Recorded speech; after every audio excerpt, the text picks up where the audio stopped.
भर के रोक लेना है।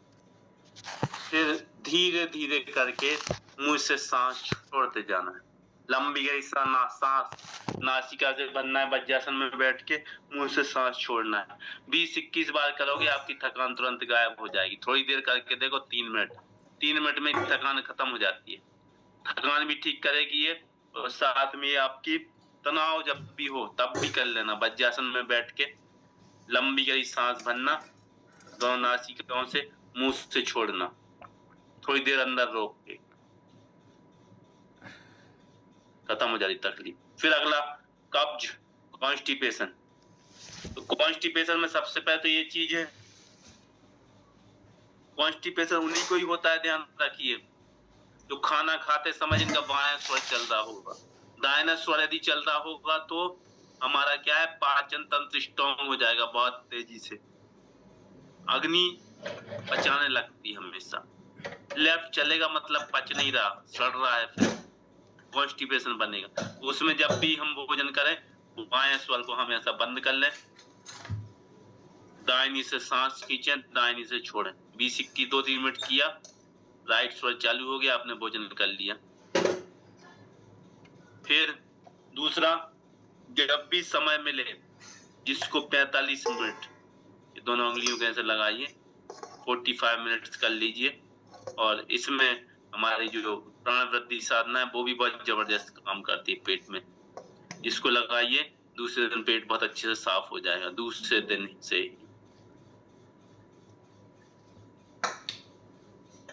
कॉन्स्टिपेशन तो एक ही दिन में ही खत्म हो जाता है लगभग, डेली कर लो। फिर जब भी अब आता है शरीर में दर्द।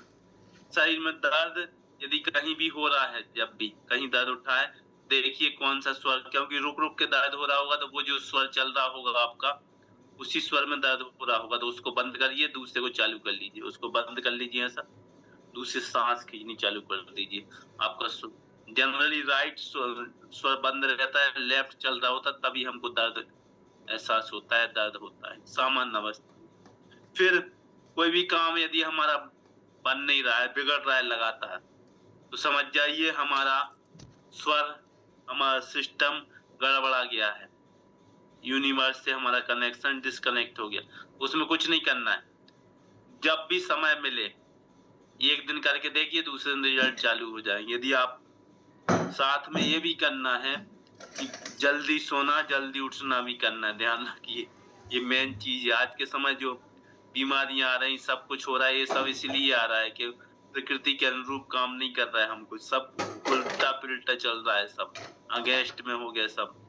रात भर जगते हैं, जगना बहुत बहुत बहुत ज्यादा खतरनाक होता है, रात में जगना। किसी ने कहा 1000 काम छोड़ के रात में सोना चाहिए, क्योंकि रात में जो प्राण वायु, प्राण शक्ति, प्राण ऊर्जा जो प्रवाहित होगी वो उन अंगों में होगी रात में, जो रात में आपका पूरे शरीर की गंदगी को बाहर निकालने का काम करते हैं, उन अंगों में जा रही होगी। आप जगोगे तो उन अंगों में पहुंचेगी नहीं, क्योंकि आप प्रकृति के अनुरूप नहीं कर रहे, सो काम कर रहे हैं। प्रकृति के अनुरूप काम नहीं करोगे तो स्वाभाविक प्रकृति भी हमारा साथ छोड़ देती है कि आप जानो, आपका काम जाने। फिर नहीं तो अदरवाइज क्या होता, प्रकृति स्वतः हीलिंग कर देती है सब चीजों की, सब समस्याएं वो तुरंत खत्म कर दी जाती है। आपके ऊपर प्रॉब्लम आ ही नहीं पाती है। जैसे आप प्रकृति के उल्लंघन करना शुरू करते हैं, शुरू में तो बाहर नहीं देगी, बहुत सारी चीजों से बाहर नहीं देगी, जब नहीं सुधरोगे तो फिर वो हाल पे छोड़ देगी। इतनी बड़ी प्रकृति से, इतने बड़े ब्रह्मांड से दुश्मनी लेना तो फिर समझो मौत ही है, फिर तो कुछ उपाय नहीं बचता। फिर डॉक्टर भी हार जाते, कहते भाई अब हमारे बस का नहीं है। उसमें फिर यही अपनी साधनाएं काम आएंगी कि भाई जो सिस्टम बिगड़ा है, सबसे पहले तो भले रात भर जगते रहते हैं लोग, व्यवस्थित नहीं होते, तो अभी प्रयोग भी किया हमारे डॉक्टर साहब ने, डॉक्टर सुरेश भाटी बैठे, उन्होंने कहा भाई हमने प्रयोग किया, नींद नहीं आई थी जिनको, ये प्राण मुद्रा लगवाई, प्राण मुद्रा लगवाने से प्राण शक्ति बढ़ जाती है, कोमा वाला व्यक्ति भी वापस आ जाता है, बाल काले होने लगते, सोचिए बाल उगाते इस मुद्रा को करने, आंखें ठीक हो जाती है। यदि आराम नहीं लगा तो समझ जाइए कि बहुत गंभीर समस्या है, फिर प्रकृति का लगातार उल्लंघन हो रहा है। उल्लंघन करोगे तो फिर नहीं, फिर कोई दवाई ववाई कुछ नहीं काम करने वाली। इसको लगाइए, लंबी गहरी सांस खींचिए, छोड़िए। 9-10 बार सांस लंबी खींचोगे, अच्छी नींद आ जाती है, खुलती भी नहीं रात में, इतनी जबरदस्त है। लंबी गहरी, क्योंकि लंबी गहरी सांस आपने खींची, आपका मन शांत हो गया। सांस ही हमारे मन को कंट्रोल करती है, मन का नियंत्रक है सांस। ये लंबी गहरी सांस खींची, मन कंट्रोल हो गया और बस फिर आपका नींद स्वाभाविक रूप से आने लगी। ये बिल्कुल कॉमन सी चीज है हमारे शरीर में सुधारने की। तो जब भी कभी समस्या आए, कोई भी समस्या लगे कि भाई कोई समस्या हमारे ऊपर आ रही है, तुरंत सांस रोक दो वहीं पे। जितनी देर हो सके उतनी देर सांस पे यथा स्थान रोक लो। फिर जब लगे कि सांस लेना है अब, तो फिर सांस लंबी गहरी सांस ले लो। फिर थोड़ी देर में फिर रोक लो। ऐसा 1-1 घंटे में 2-3, 5 बार भी कर लोगे तो पहले करते ही साथ में उसी समय से आपको हर चीज में आराम लगने लगेगा, हर समस्याएं आपकी ठीक होने लगेंगी।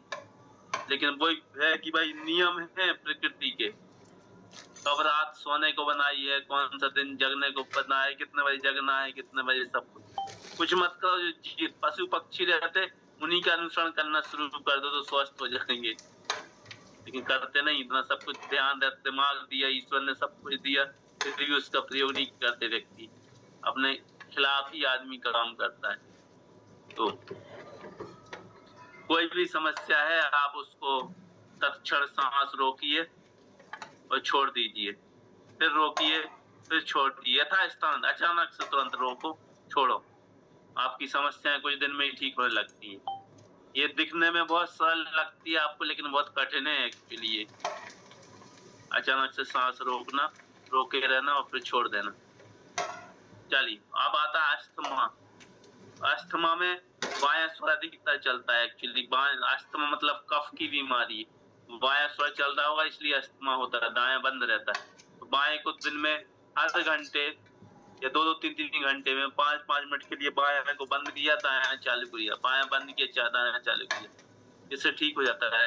कैंसर वाले को भी यही कराना है। कैंसर कितना भी खतरनाक स्टेज में क्यों ना हो, बायां स्वर बंद करवाइए, दायां चालू कराइए, क्योंकि गर्मी सब चीजों को खत्म कर देती है, हीट सब चीजों को ठीक कर दो। बाएं स्वर चला बंद करने से दायां स्वर चालू करना, बहुत जल्दी कैंसर के पेशेंट को, बहुत जल्दी 1 दिन में आराम हो जाता है। एक पेशेंट था अभी 3-4 दिन पहले की बात है, तो शनिवार की बात है, चल नहीं पा रहा था, पूरे शरीर में फैल गया था 4th स्टेज। मैंने कहा, उसने कहा कि 4th स्टेज कैंसर हो गया। मैंने कहा भाई नाक बंद करो, दाएं से लो। थोड़ी देर में ही 10-15 मिनट में तो चलने फिरने लगा पूरा। बोले दर्द का ही नहीं हो रहा अब हमको, बहुत मामूली से दर्द बचा है। बोला 60-70% तो हमें ऐसा लग रहा जैसे हम ठीक हो गए। वो चलने फिरने लगा, जो चल फिर नहीं पाता, अच्छे से बैठने लगा। इतना रिजल्ट आया पहले ही बार में ही। मैंने कहा डेली करा, तो डेली करा तो आपको घूमने फिरने भी जाने लगा। मैंने कहा 5 बजे उठो, गार्डन में घूमो, नंगे पैर मिट्टी में, घास में। कुछ नहीं दिया उसको, कुछ नहीं किया, सिर्फ उसका सांस क्या लगा कि मैंने उसको कहा कि तुम्हारा बाएं स्वर डिस्टर्ब होगा, कैंसर है तो उसने क्या, हाँ हमारा बाएं ही ज्यादा चलता है। मैंने कहा बस मिल गई तुम्हें जड़ी बूटी अपनी पास में, कि कैसे ठीक करोगे। सब कुछ जब कैंसर जैसी चीजें इससे ठीक होती हैं।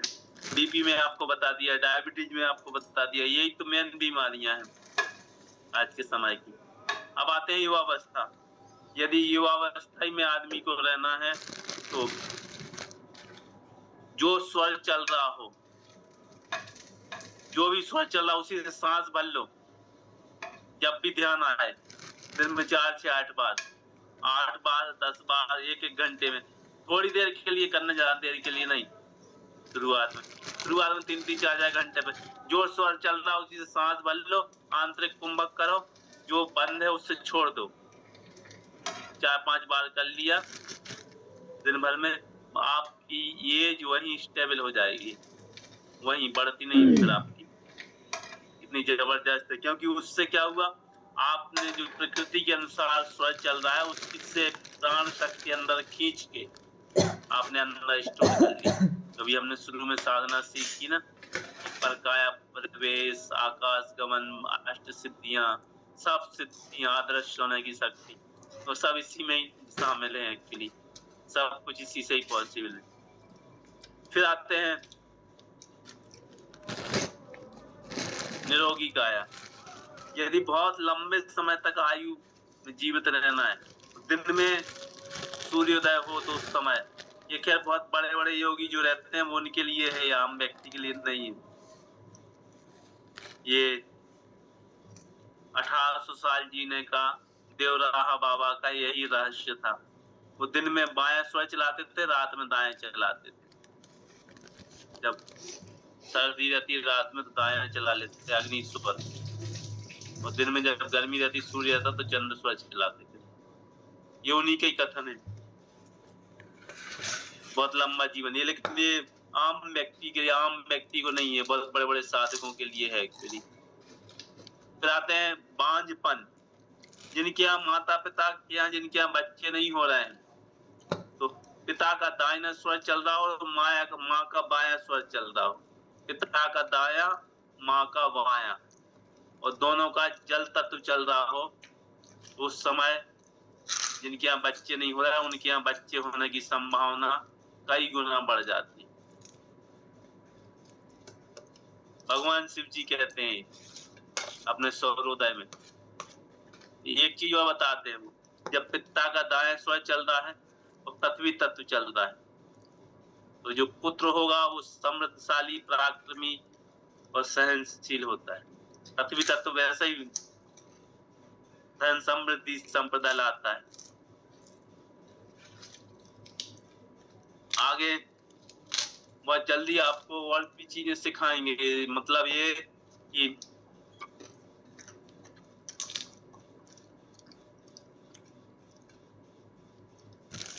आज किसी ने मैसेज किया हमें कि ये पंच तत्व की विद्या जैसे यदि कुंडली मिलाते हैं, ऐसे यदि शादी के पहले तत्व मिला के किए जाए तो बहुत जबरदस्त रिजल्ट आएंगे इसके, क्योंकि पहले ही सब चीजें पता हो जाती हैं, पहले ही से सब चीजें रहती हैं पंच तत्व में, किसको क्या होगा किसको नहीं। हाँ, मेगा का क्वेश्चन था आज, मेगा साहब, हमने कहा विचार बहुत अच्छा है, इस पर डिस्कस करेंगे, अब इसको बनाएंगे।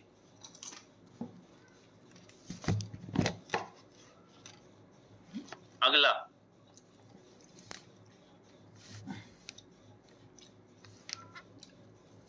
चलिए अमित जी का क्वेश्चन ले लेते हैं। अमित कुमार जी,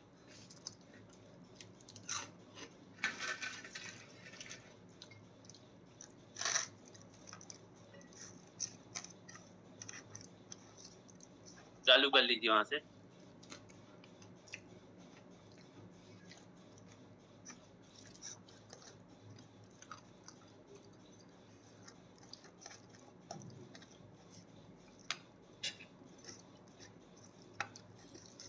रेखा कोटिया जी,